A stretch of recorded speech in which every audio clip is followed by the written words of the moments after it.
Hello, everyone. Welcome to the Psychology and Spirituality, a Bridge to a Better Life discussion. I'm your host, Marcia Trajano, and with me is my dear friend and co host, Jussara Korngold. Hi, Jussara.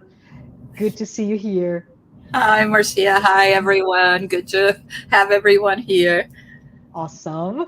But for those of you who have not been with us before, if this is your very first time listening or watching this podcast like program, I would like to make a note, right? Our program, which is called Psychology and Spirituality, they're really comprised of weekly talks, and they're based on the works by Joanna de Angelis.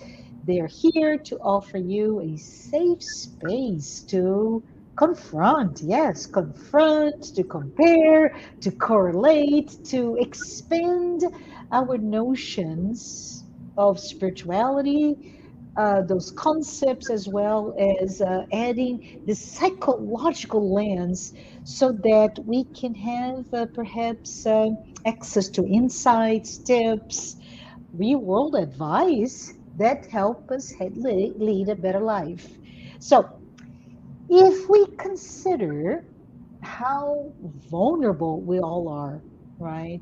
If we take a moment to just observe the moment in the sense of what humanity as a whole is going through, there's a lot of pain, a lot of suffering. And we are going to spend a few minutes together, Josara and I, talking about this big beast out there, which is called loneliness. We are indeed reminded that loneliness is this universal human experience, a bit like hunger or even thirst. It is a natural feeling, right? But something that triggers that signal that something is missing from our lives. In this case, human connection. But before we start to talk, I would like to take a moment to recognize the organizations that are sponsoring this program, and they are AME Brazil, the TV Mansão do Caminho, the International Spiritist Council, and the United States Spiritist Federation. And make sure you hit subscribe if you haven't done so.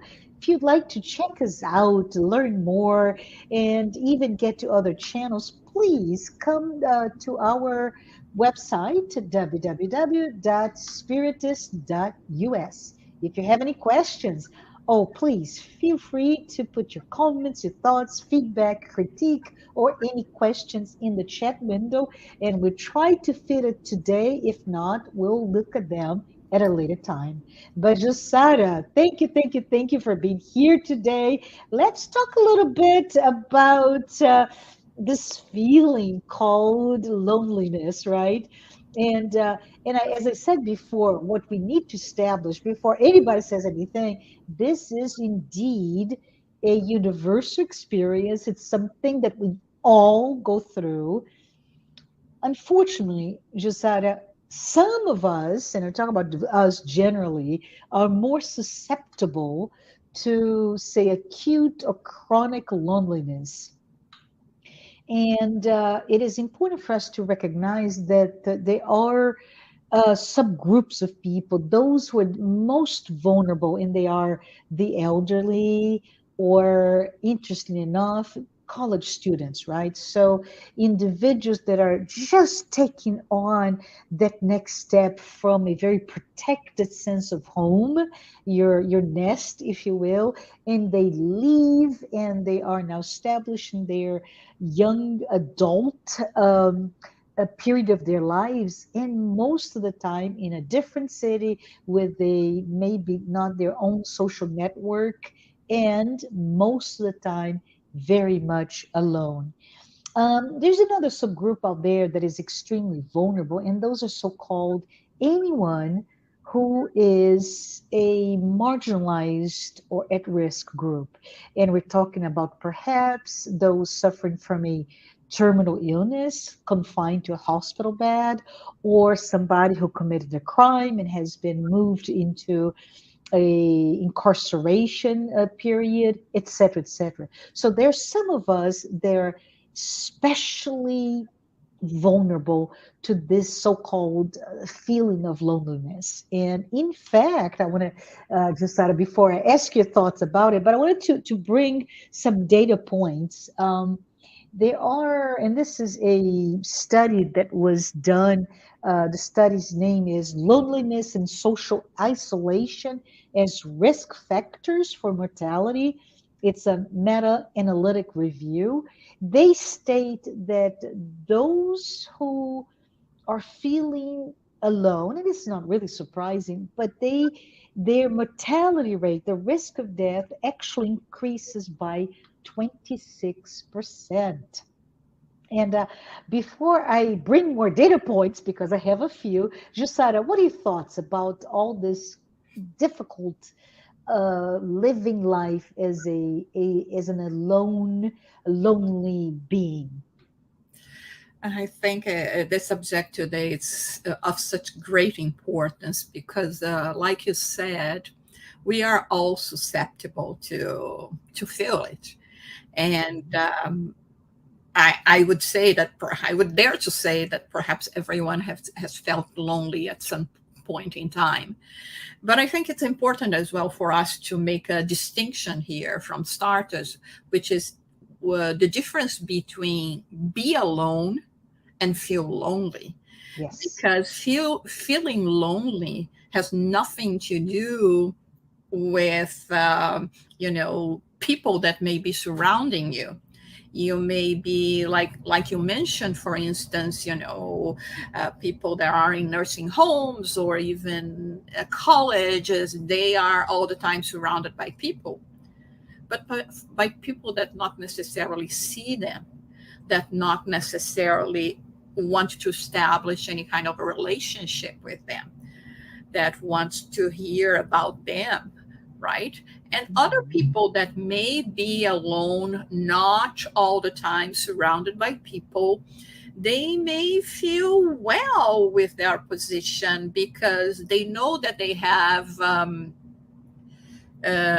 truth and lasting relationships. For instance, it may be a friend that you don't see that much, but when you talk to the friend, you know that is a true relationship. It's someone that will be there for you. It may be a relative, a person that is closer to you, so you don't feel lonely. Or whether you have a particular inclination even to religiosity, where you have the certainty of a creator, you have a certainty of spiritual presence, and in this sense somehow you may not be having a direct physical contact with those beings. You feel that you are not lonely. So this I think is very is a key point for us to establish,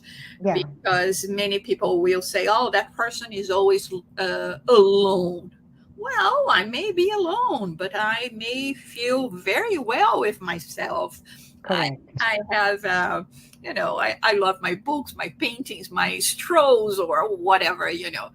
Having said that, we are not encouraging here people to become recluses, saying, Right. "Oh, I suffice for myself," or "I love myself so much, no one is at my standard, and so Uh-huh. I prefer to be alone." No, we are not talking about this. And I mean, it's just to clarify in case someone was thinking about that we were encouraging, this. Not socializing, like you said, Marcia, is part, Mhm. it's even pivotal for our well-being, physical Yes. health. Well, Yeah.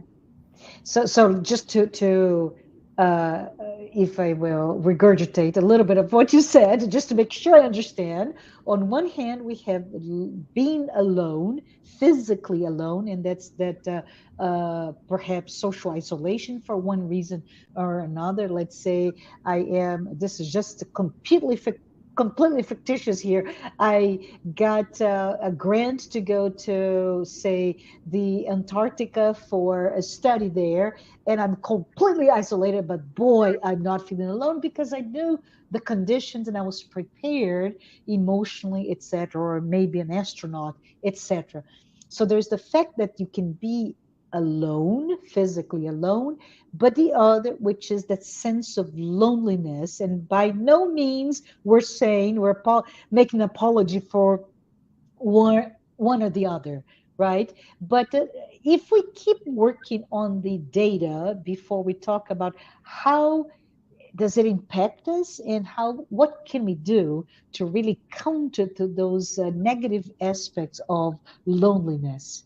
Jussara, the data says that here in the US, more than one third of all American adults are particularly facing challenges, um, either because they're just lonely or they are going through a moment in time that is very difficult for them. Say, examples could be I lost a loved one, or I all of a sudden have to deal with a some sort of a chronic illness, heart disease, or even mental illness, cancer, that puts me in a position to be alone and lonely, vulnerable, right? And as such, that this aspect of loneliness, those negative sides of it, can really worsen those impacted by, say, depression, anxiety, or mood disorder, or in most cases, it's something that I am in my personal life going through, is to seeing our loved ones going through cognitive decline, right? Um, and they have a very specific impact that includes emotional but also physical, their physical health, that may lead to many different things. I mentioned before, Jusada, from a data point perspective, there are some marginalized groups, there's some very vulnerable groups, and I'd like to bring here, in addition to young adults, we really should think about adolescents, right? Those that youth, that group from a youth perspective, that are just coming to terms with their own voice and their ability, not yet adult, no longer child, and how lonely, regardless of the fact that they are surrounded by friends and cliques and whatever, but there is a sense of loneliness. It's a lonely journey for them. And I bring them up because, in addition to the other marginalized or vulnerable groups, they are very prone to depression, to substance abuse, and very hard to say it even out loud, but suicide. And so there's all this research being coming to term now with this crisis of loneliness, right? And I bring this up here because I want to talk about what Joanna de Angelis brings in her amazing book, The Integral Human Being. It's right at the beginning, I believe it's the fifth chapter, that she talks about loneliness very specifically. But it's this, right, Joe? I want us to talk about this paradox of all paradoxes. On one hand, we've never, as a society, we've never been disconnected before. Right? We are connected to thousands of people at any given moment, especially if you're an influencer, let's say. And in some cases, we start counting in the millions of clicks for some of those very, very famous people. And at the same time that we are so connected, we are, as a human race, we are undergoing a terrible sense of loneliness. And so I mentioned Joanna de Angelis' book because I wanted to bring a small sentence she says about loneliness that I want us to talk perhaps Jussara. But she brings the sentence is loneliness is the cruel specter from the landscape of fear. Right. So Jussara, what are your thoughts? What can we talk about regarding, especially now as we overcame the worst of the pandemic in 2020 through 2022, but we, humanity as a whole, had to go through social isolation like never before. And all of this, we're coming out of it, but we have seen the huge impacts of loneliness in general in society. What are your thoughts? Oh my, there are so much we have to ponder about this subject. For starters, I would like to point out that this book was written by Joanna de Angelis in 1990, That's right. which is before internet, before all this social interaction, media interaction that we have. And I mean, reading this chapter 5 of the integral human being is like, being before a prophecy, right? Yes. Because Yeah. nothing existed before, but she's already talking about it and about the problems that it may lead us.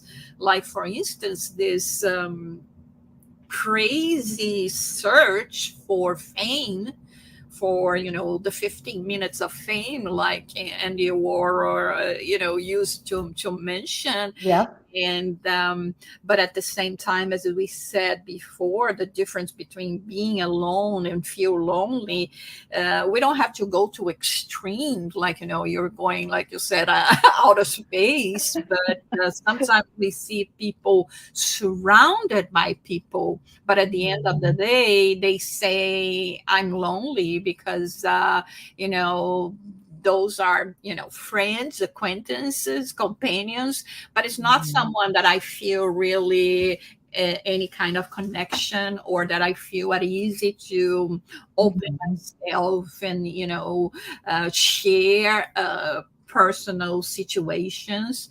So and I think that the fear of being lonely in makes us not to be cautious in relation to Mhm. friendship, Yeah. or to how we are connecting, not Mhm. selective at all. And when I mean selective, I mean finding people that are in tune with you, right? I'm not saying good or bad or this or that. How can we judge?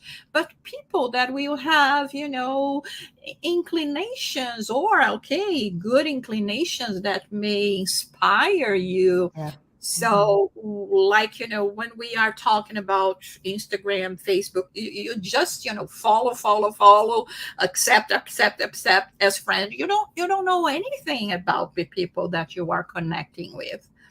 And that somehow are the people today, they are bombarding you with their ideas, and in a Yeah. subliminal level Mhm. you are incorporating those ideas in your day-to-day lives, and sometimes you even will question, why am I doing that, or this has nothing to do with me, and it has to do with a post that you read and sometimes just is stuck in your mind.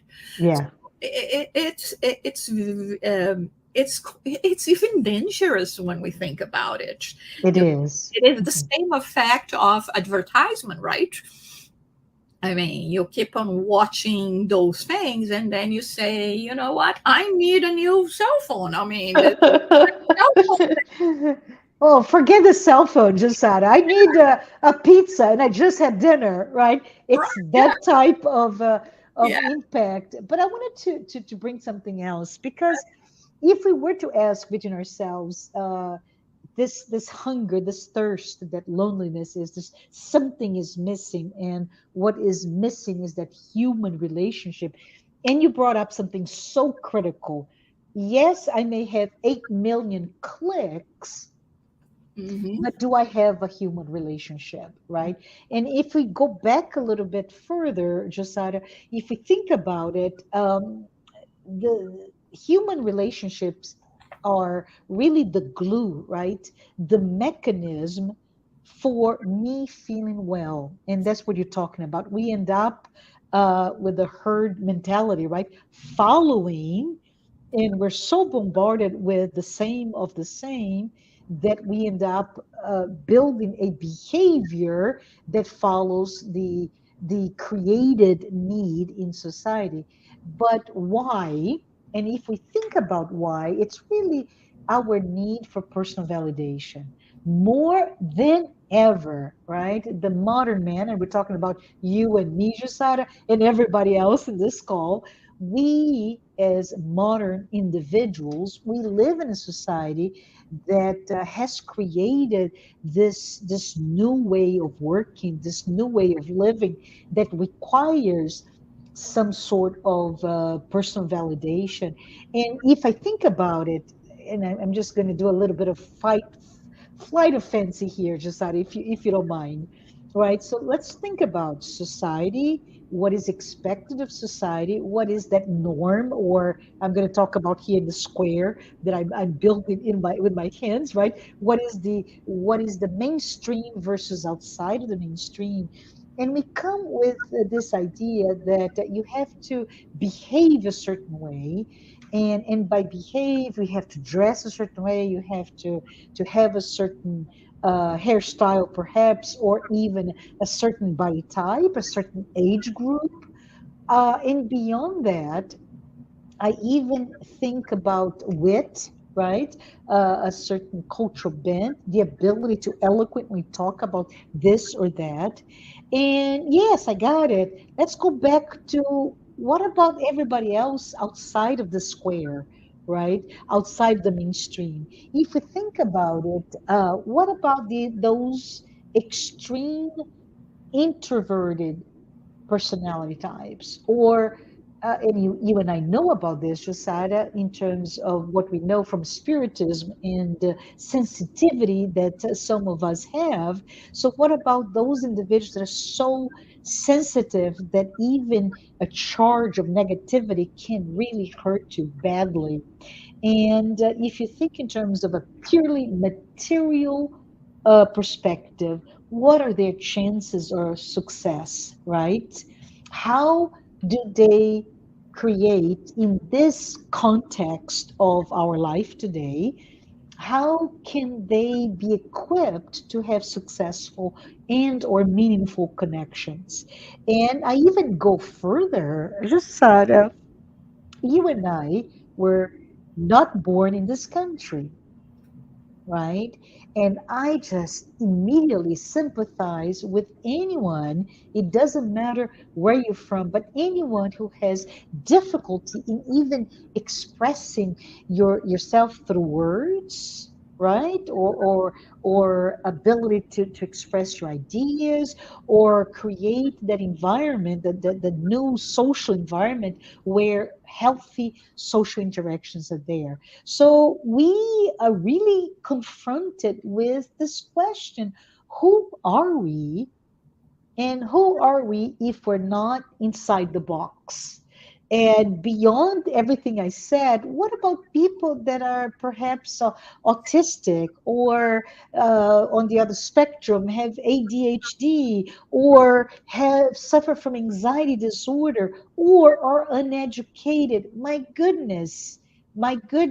And Jusara, I think Joanna says, stop, Marcia, stop, because if you start labeling all of those, our society is becoming a society of those who are outside of the box, right? We are indeed becoming more of the non normal.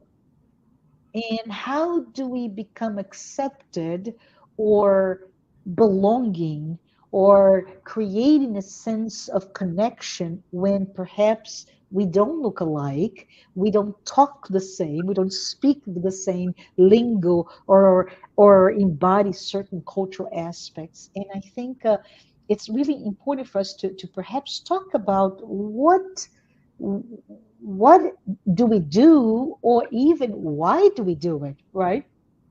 Yeah, Marcia, we have to break the cycle, right? Yes, How far yes, we are in a vicious cycle. There is peer pressure, yes, right? That you yeah, feel since young age. There is pressure. There is the fear of not belonging, and for mhm, whatever reason, because you are not, healthy enough, because you have some disability, and then we are talking about. The lack of inclusion, and yes, inclusion in each and everything, inclusion of uh, or everything that we can think about, because mhm, it's much more than just physical impairments, right? yeah, We talk about this being marginalized by society, because like you said, the elderly, they serve their purpose now. yeah, I'm done with you, and you're just going to be a burden. There is the problem of education in the home, on how parents really are respecting their children and adolescents as immortal spirits. And with all that in mind, I was thinking about the movie Barbie. oh, I don't know if tell you us about it. I haven't seen it yet, but yeah, go ahead. but it's very much about what we are talking about. All of a Mm, sudden, she sees herself different from that bubble that she lived. mhm, And now she's not going to be accepted anymore. She doesn't fit anymore, but she doesn't know how to live in a different world, and doesn't even know that there is a different world and how yeah, can this yeah, be. So in many circumstances, because of this fear of loneliness, yeah, it's when we go into building personas, yes, right? That, I mean, when I am with a certain group, I have to be like this. yeah, Okay, so yeah, you wear your mask and just go, and when you are in a different group and a different thing, but then you go to parties after parties, to meetings, going out with, let's call it, friends, but it's not fulfilling, because in none of the cases you feel that you can be yourself. yes, So, and sometimes that's the reason why we say sometimes people that do not have that many people, not the recluse, we are not, again, inclining anyone to become a recluse. And mhm, Joanna de Angelis, in this book, Empty Lives, in yes, chapter 6, she talks about the importance of coexistence, yes, of what we have to gain and to learn from each other, and how we can serve one another, how can we help one another. So this is it. We at the yeah, Law Society, when we talk about the moral laws at the Spirit's book, right?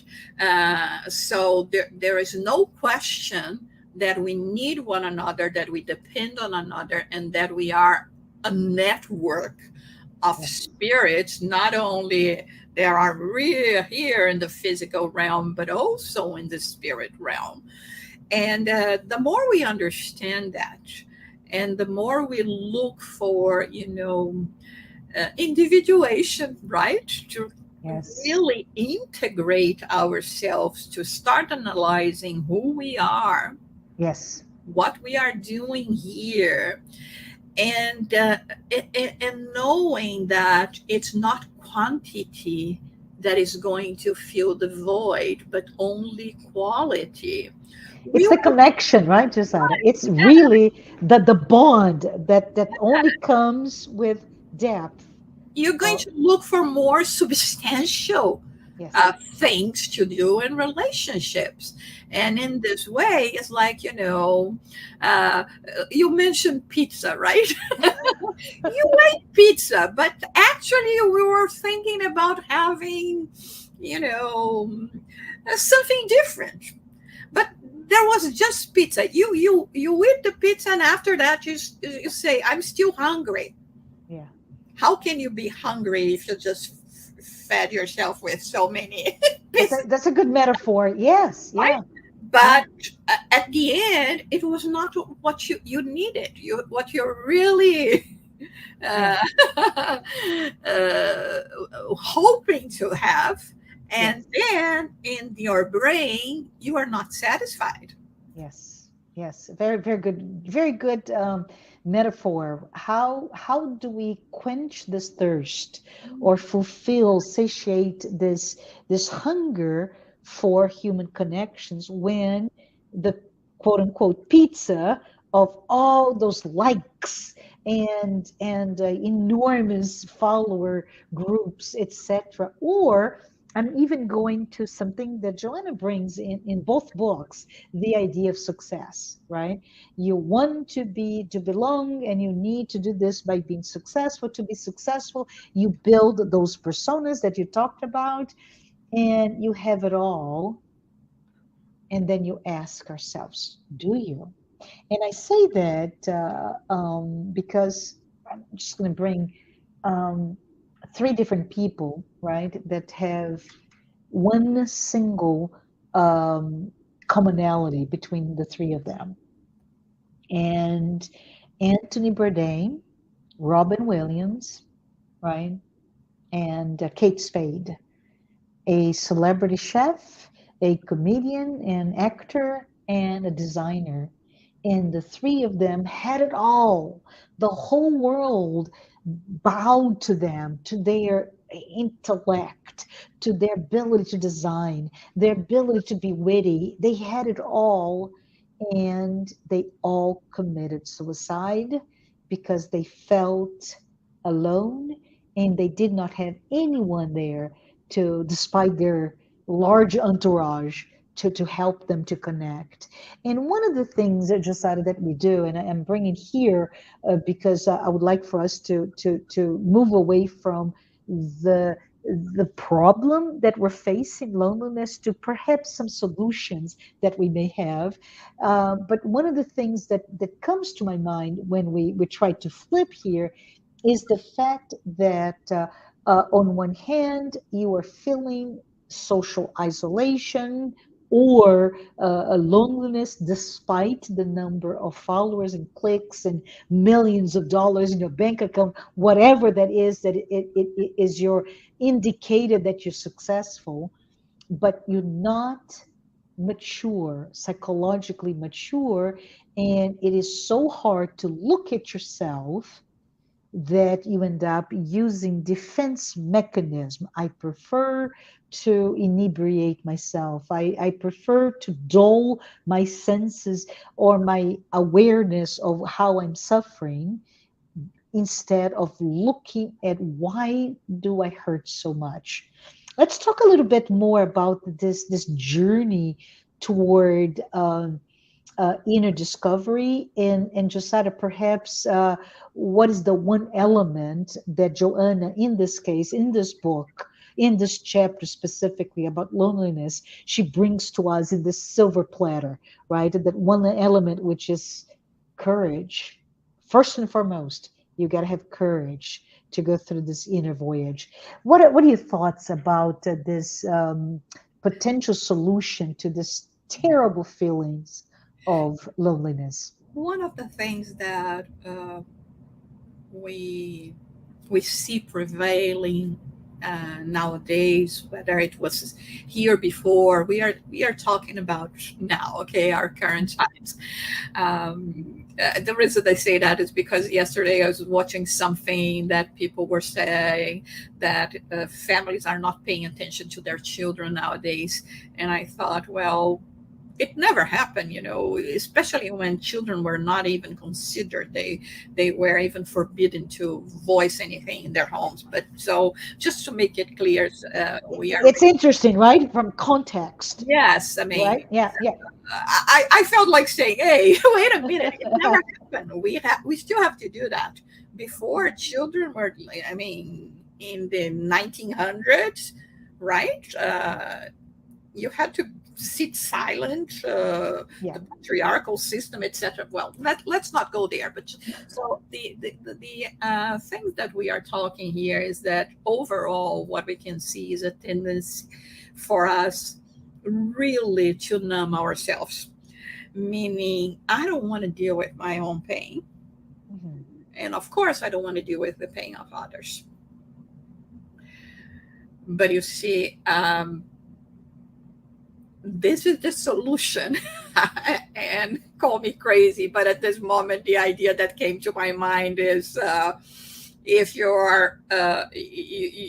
had a snake bite, right? Hmm. You Hmm. need the venom of the snake. That's right. That's right. Yeah. So, and this is actually one phrase about Chico Xavier, Hmm.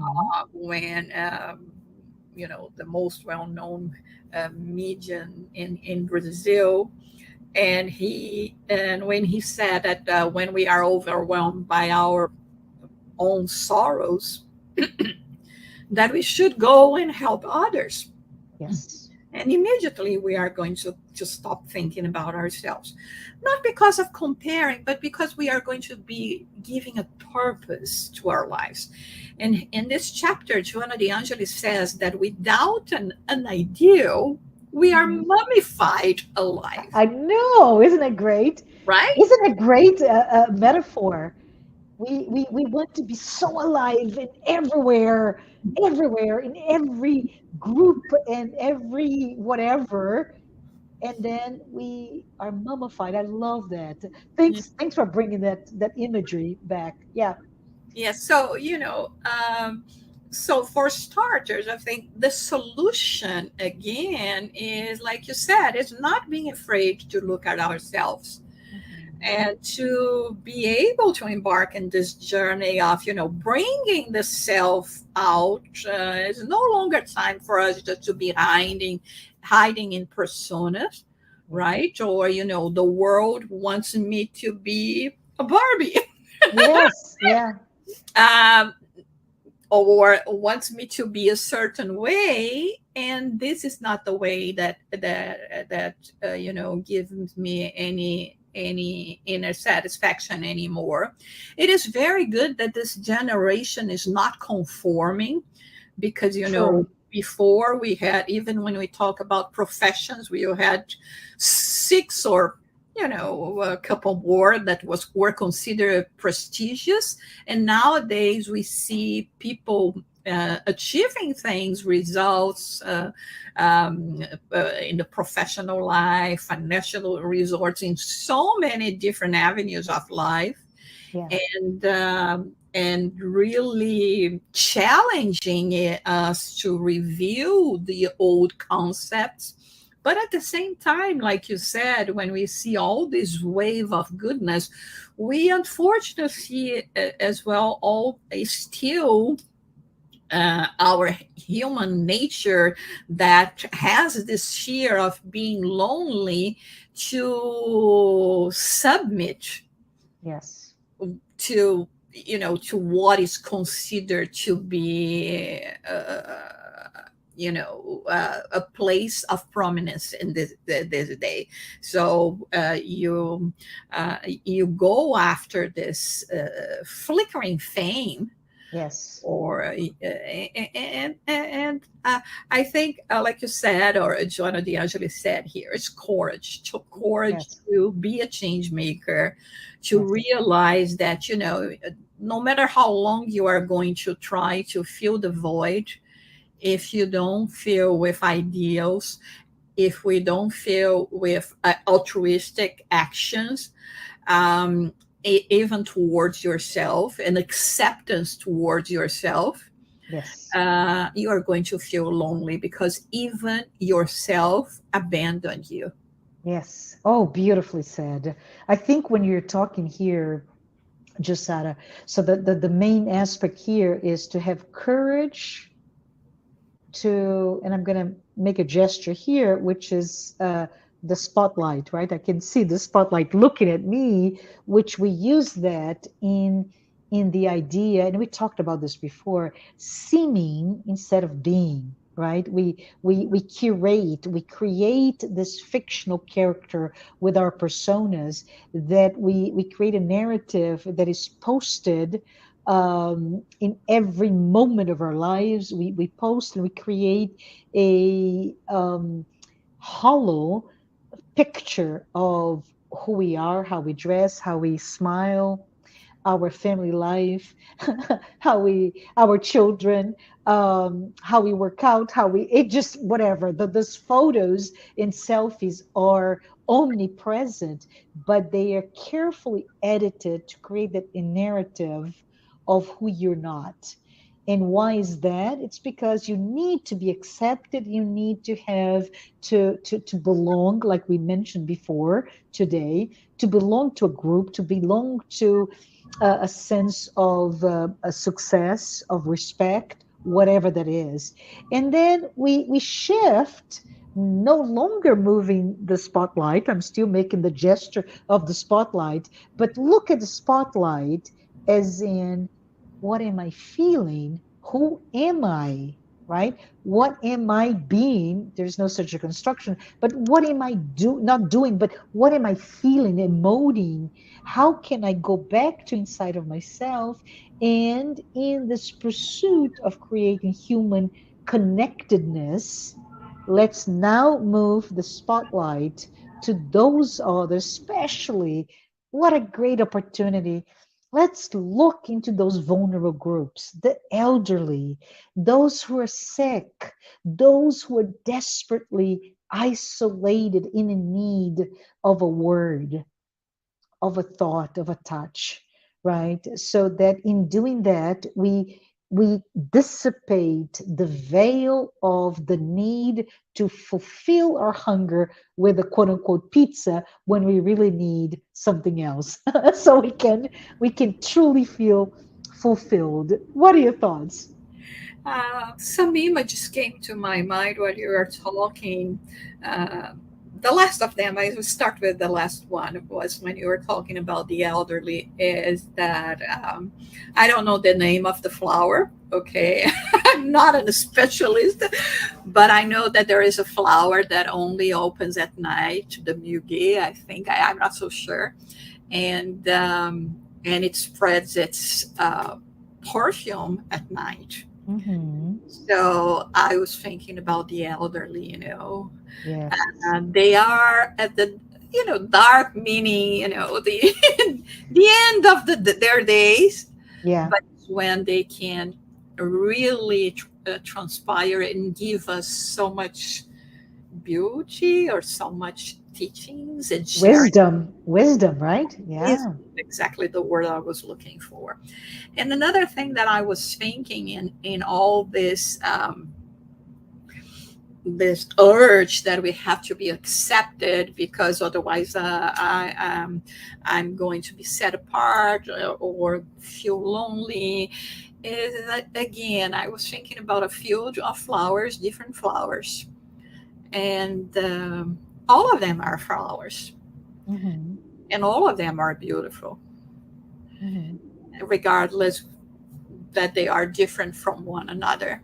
Yeah. So this is how we have to look at ourselves. So when we were talking about accept yourself the way you are, Mm-hmm. and do not, leave yourself alone from your receiving your own love towards yourself in terms of this acceptance. And pretty soon you will find other flowers like you, other people like you, and you will have more lasting and truthful relationships that are going to fill this void. So Mm-hmm. this would be, I think, one of the recommendations on how to deal with that. Mm-hmm. The situation is here. We all have that. We all will go through different phases where we may feel cast out from society, from a group.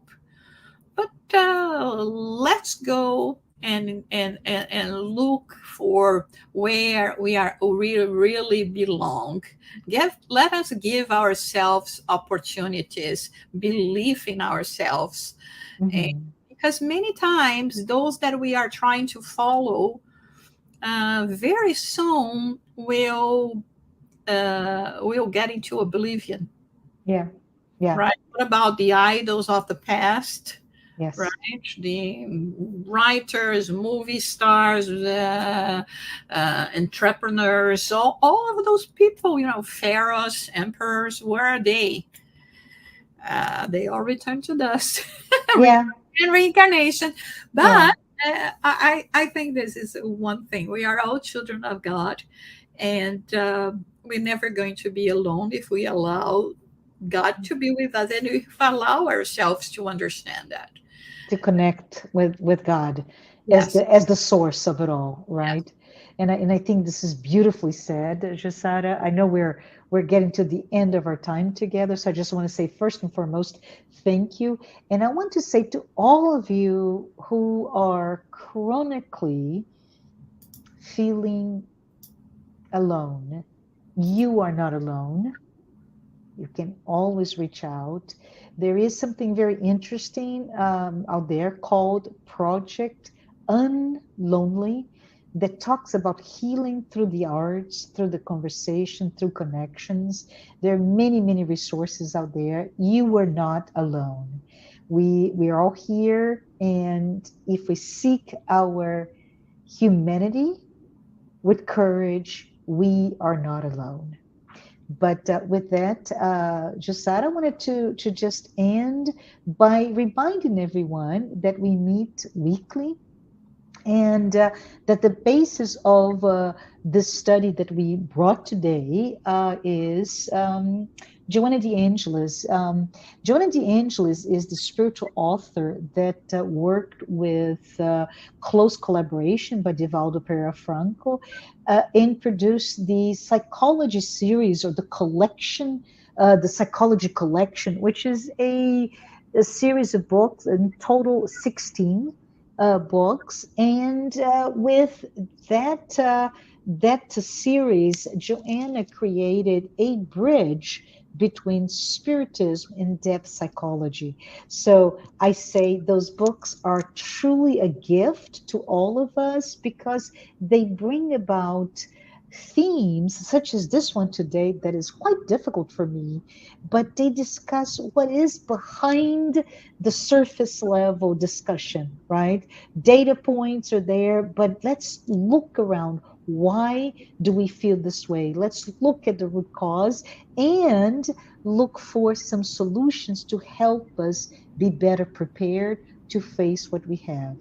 But with that, Jasada, if you don't have any final words, I would say we'll see you next week.